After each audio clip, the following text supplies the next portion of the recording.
I've thought really hard about what story I was going to tell for this class, and thought in my heart and thought in my head about trying to retell one of C.S. Lewis's classics, or how I could spin a story from The Hobbit into being appropriate for the catechetical setting. But I was really gracious and happy when I understood that my own story was fair fodder for this, because my own story is a story that I know quite well, surprisingly. My story of my life, of my vocation, and God's call to me is one of God's constantly pursuing me. And I've called it by different names in different iterations of this story. I used to like to call it divine intervention.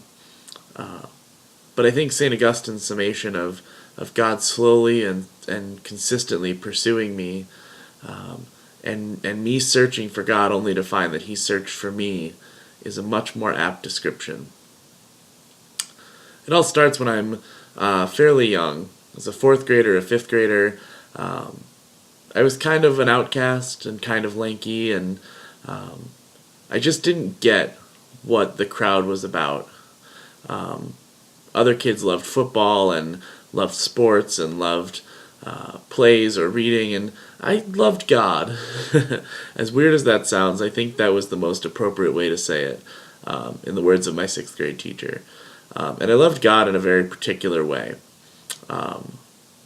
Despite my family not being regular church attendees, despite my family not catechizing me well at all beyond First Communion, I had this great desire well up in my heart to be a priest.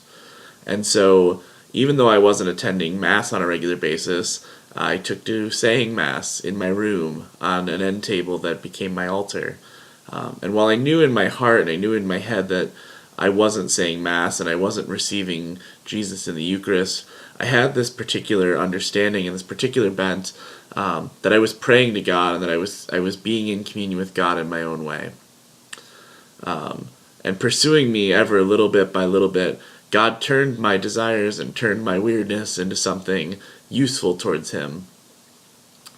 I shared with my grandparents this strange desire of mine to be a priest, and through their intervention, through their help, I began attending Catholic school and began reading about the faith and reading about saints and reading the catechism little bit by little bit. I didn't understand it much then.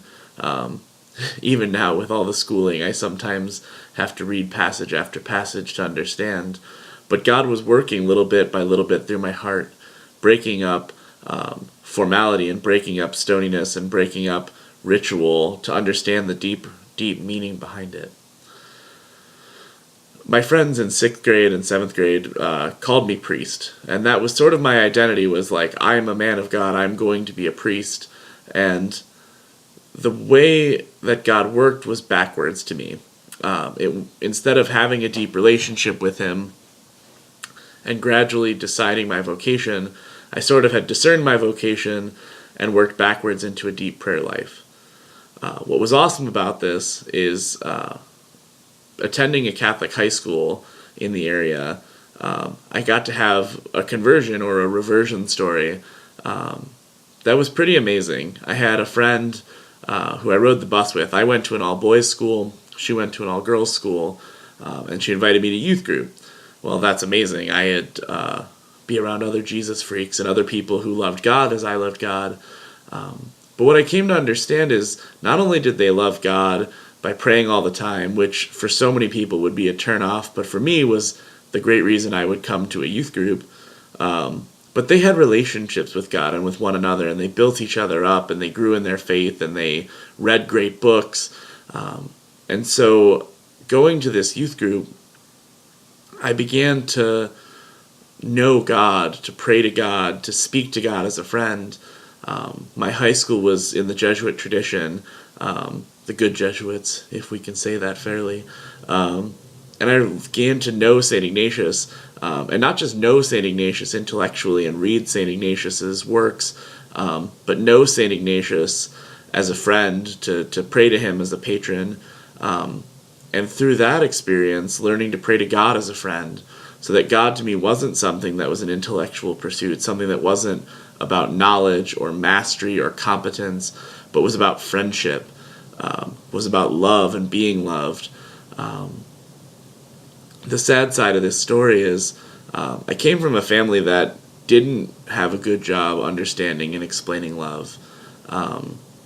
Even now it's a struggle in my life, but at the time of high school and graduation and heading to college, I didn't feel loved, and I didn't know what it meant for someone to care about me and my successes and want me to be successful. I only knew people who were okay that I was mediocre and were happy that I was mediocre because they were mediocre, and they wanted me to be like that. And yet I discovered friends in a youth group and a youth minister, and another friend, Sarah, who became my wife, who rejoiced in my successes. And they showed me a God who rejoiced in my successes, a God who wanted me to be more than myself, who wanted me to be great, who wanted to love me and be bigger than my successes and failures, and who wanted me to keep growing in relationship with him. I went to college, I grew in love with my wife, I fell in love with my wife, I married her, I studied religion more and more, and what's so amazing is sitting here at my desk at 11 o'clock on a Saturday night, recording this video is, I'm doing this not because I need to know God more, but because I want to share the love of God that I have received. Being in relationship with God, loving God, being loved by God is a thing of beauty. And all the books on these shelves, all the knowledge of a degree and a master's degree matters so little. And I think the best summary is this, and this is where I'll leave my personal story. When St. Thomas Aquinas, at the end of his life, had the vision of God, and God said, "Thomas, you have written well of me. What would you have from me?" Thomas responded what I hope to respond when God asks me the same. It's nil nisi te, Domine. Nothing but you, O Lord. I would have nothing but you, O Lord. Because to know you and to know about you is one thing, but to love you and serve you is so much more important than anything I could imagine.